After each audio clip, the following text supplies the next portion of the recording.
Lanjut Nadia ya. Iya, Pertemuan berapa? pertemuan 4.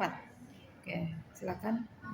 baik, dalam pertemuan 4 itu yang pertama ada 5 poin, Bu. Yang pertama itu ada pengertian observasi, yang dimana observasi itu merupakan proses sebuah pengumpulan data yang dilakukan dalam melihat perkembangan anak usia dini, yang dimana data ini akan menjadi hasil nanti untuk anak dalam yang dilakukan anak saat dalam pembelajaran. Dalam anak usia dini, data ini dilakukan secara autentik dan terstruktur. Selain itu, untuk tujuan observasi, yang dimana pasti tujuannya ini itu untuk melihat, mengumpulkan data dan melihat proses perkembangan anak, yang dimana data ini seperti dilakukan nanti jadi hasil dari hasil akhir dari anak dan dijadikan untuk sebagai bahan evaluasi untuk guru. Selain itu, dengan observasi ini gue bisa mengetahui minat anak, seperti evaluasi begitulah. Selain itu, untuk jenis-jenis observasi, salah satunya itu ada observasi partisipan, yang dimana observasi partisipan ini gue ikut andil dalam pengamatan tersebut. Jadi gue di situ ada seperti bermain peran dengan anak, jadi gue ikut.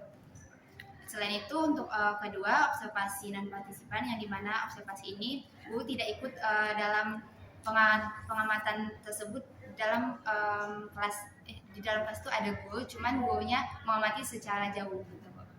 Dan yang untuk ketiga itu observasi terstruktur. Observasi ini dilakukan dengan pedoman yang jelas seperti algoritma penilaian ataupun skala penilaian. Jadi ada pedoman yang jelas, yang dimana gue nanti akan melihat dari pedoman tersebut. Dan yang untuk keempat ada observasi non terstruktur, yang dimana observasi ini secara fleksibel, Bu. Jadi gue nanti biasanya ini akan dilakukan dengan catatan anekdot. Selain itu, yang kelima ada observasi sistematis, yang dimana sistematis dan berkelanjutan ini ada sebuah pengamatan yang dilakukan secara berkelanjutan. Itu ada beberapa tahapan. Dan untuk selanjutnya itu ada observasi perkembangan, yang dimana observasi perkembangan ini adalah proses pengamatan yang dilakukan untuk melihat perkembangan anak usia dini seperti kognitif, sosial emosional, seni, motorik, dan nilai agama moral anak. Jadi gue akan memperhatikan setiap perkembangan anak dengan pengalaman proses melihat data dari pengalaman langsung.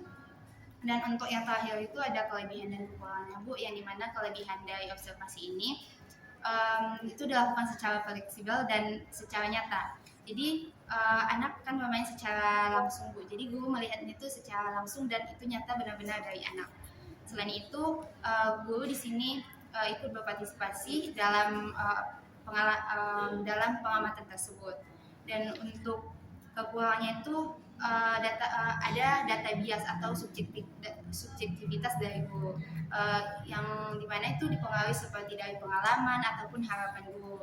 Dan selain itu, kekurangannya itu membutuhkan waktu yang lebih dan harus fokus. Mungkin itu saja. Ya, kasih. Lanjut ke